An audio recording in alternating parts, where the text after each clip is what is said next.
In this video, I'm going to create new forms for final evolutions, a la Alolan Marowak or Hisuian Decidueye, where only the final evolution has an alternate form.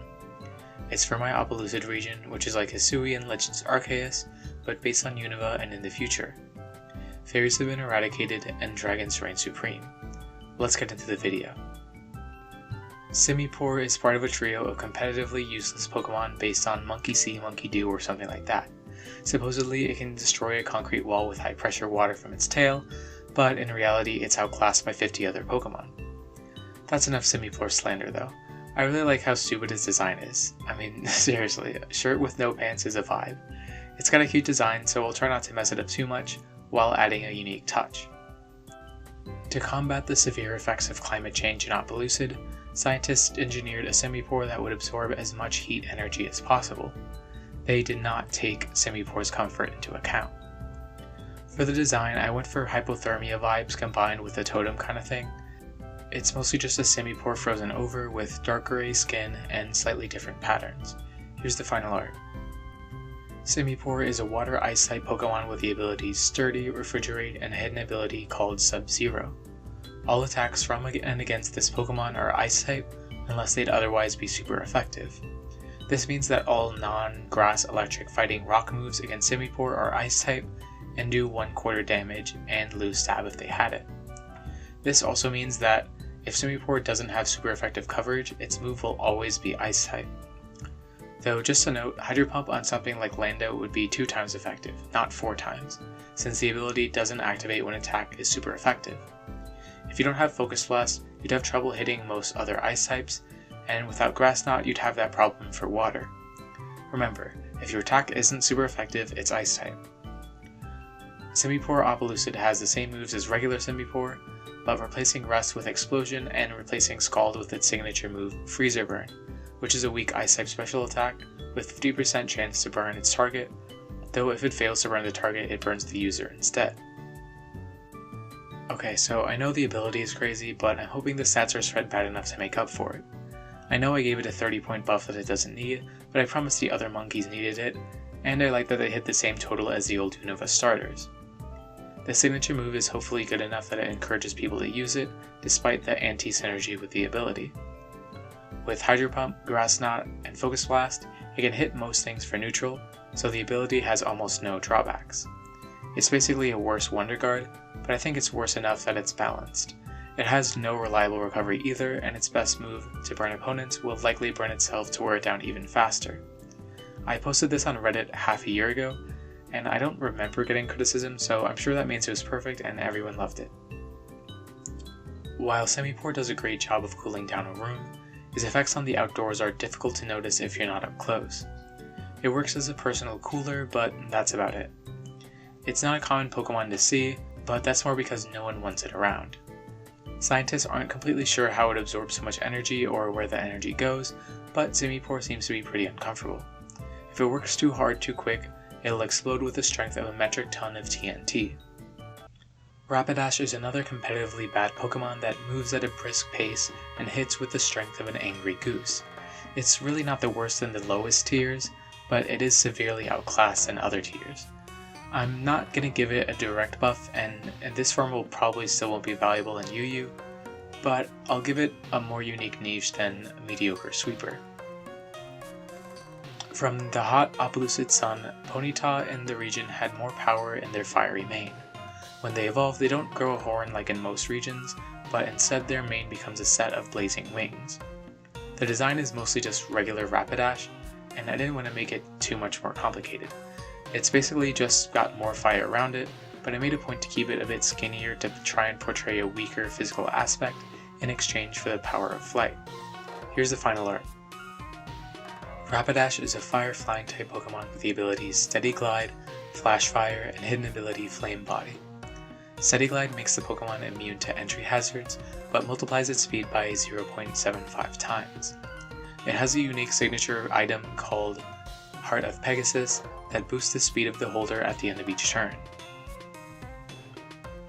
With a base stat of 145, its speed maxes out at 427.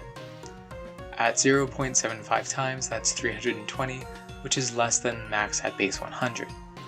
After a speed boost, it goes back up to 480. With that, Steady Glide and the Pegasus Heart is better than Heavy Duty Boots and another ability. Unfortunately, it's still not that good. Swords Dance helps a lot, but low bulk and no good flying stab keeps this a pretty bad Pokemon despite its incredible speed. Instead of the usual sweeper roll, this form of Rapidash will probably stick to a fast support Pokemon with Will-O-Wisp and Sunny Day. 80 on both offenses isn't going to do anything in OU nowadays, so for attacks people would probably stick to Mystical Fire for the support, and maybe Overheat or Hurricane if they want to delude themselves into thinking this Pokemon isn't passive. A Rapidash flying through the night sky is a beautiful thing to see, and it's said to bring good luck. There's a business in riding them around to fly to your destination, but it's more of a spectacle rather than a valid mode of travel. Think of it like taking a ferry or a cruise ship rather than flying over the ocean. Or, riding a horse rather than driving a car. Except the horse is on fire and it can fly haphazardly through the air. Rapidash isn't really used to carry people through the air, so there's some movements to shut down this business. Not just for the safety of people, but also for the safety of Rapidash. They're really quite docile and they make good petting zoo animals. As a result, Rapidash is the favorite Pokemon of lots of little kids. Clawitzer is a hard-hitting Pokemon with a sick arm claw that doubles as a literal gun. Its ability, Mega Launcher, powers up Sphere and Pulse moves, so people make use of its Aura Spheres and Dark Pulses. It's not the worst Pokemon competitively, but it's not bulky enough to make up for its terrible speed. My idea for the Oplucid form is that asymmetrical animals like this usually are asymmetrical only in males while the females look normal. So I thought, what if there was just a regular looking Clawitzer that's just super normal and average? Seafood farms in Oplucid were tired of battling powerful Clawitzers to get the delicious meat inside and only getting one arm. They bred a form of Clawitzer that had 2 big and fatty arms, but they lost their ranged attacking abilities. He looks sleepy and chubby with pink skin. Basically domesticated Clawitzer. Here's the final art. Clawitzer is a water normal type Pokemon with an ability called Painfully Average. It averages the non-HP stats of surrounding Pokemon when it switches in. It doesn't count any boosts other than EVs though. For example, while its HP would stay the same, all the other stats of standard offensive King Gambit would become 245, while offensive Dragonite would have 267. It punishes min-max Pokemon, and setting any of your IVs to 0 takes about 6 points from each of your stats. I think the ability is really good, but because of Clawitzer's own stats, you'd really only see it in doubles. Even though it affects its partner, you could just switch out the partner after Clawitzer switches in. Obviously the averaging isn't a permanent thing. There's never really been anything like this, so I'm not sure how good it would be, but with Flip Turn it's gotta be pretty decent. I'd run Scarf Flip Turn to mostly shut down whatever I'm switching in on, to set up on it or get a KO. Probably too niche for OU, but I think it could technically do something somewhere. Clawitzer is a delicacy in many nations, and its flavorful soft meat sells for a high price. There's lots of controversy around this as the price is mostly manufactured. One company owns all the Clawitzer farms in Oplucid, so they can control how pricey the meat is with no repercussions. Yes, I am talking about the economics effects of monopolies in my fictional semi-universe contained within another fictional universe that I didn't make. Anyway, Crabominable is a strong Pokemon that seems almost mythical. And by strong, I mean it hits hard. It's really bad at everything else. The Pokedex says it can fire its claws like rockets when it's desperate. I think it should have more special attack. It wouldn't be any better competitively, but I'm a sucker for mixed attackers. Anyway, I'm not going to give it more special attack. Crabrawler, imported to Oplucid, escaped into the desert and survived by covering their bodies in sand and stone. It's skinnier than the Alolan form, but it's got thick legs and a heavy rock exoskeleton. He got long hair to cover it from the sun. Crabominable is a fighting rock-type Pokemon with the abilities Hyper Cutter, Iron Fist, and hidden ability Anchor Point. Hyper Cutter is kind of an outdated ability, so I'm buffing it to make the Pokemon impossible to weaken, other than through type effectiveness. I'm also giving it a move called Rocket Fist, an extremely powerful normal-type physical attack that drops the user's attack stat by 6 stages. This form of Crabominable isn't much better than the other, but maybe it's got more potential in it. It seems to be able to use the power of an Eviolite. Crabominable lives in stone, breaking it to make a mountain. They release heat from their mouth and hands during the day to deal with the high temps of the desert. With that, it cooks its prey after knocking them out with its super strength. They have a strange obsession with finding water underground, and they seem to yearn for the swamps. Solgaleo is the beast that devours the sun. The energy from its body can light up the night like high noon, and open wormholes through space-time. Its power seems boundless, but in the heavily controlled state of Opelucid, not even the Sun Pokemon can escape the grasp of Team Plasma. Solgaleo was Team Plasma's attempt at making a true thermostat Pokemon that could change the seasons on its own. Something that could cool the region when it needed to be cooled, and warm it when it needed to be warm. You know, kinda like how the sun affects seasons, except not at all how the sun affects seasons. It was pretty tough to design, as Solgaleo itself is just really complicated.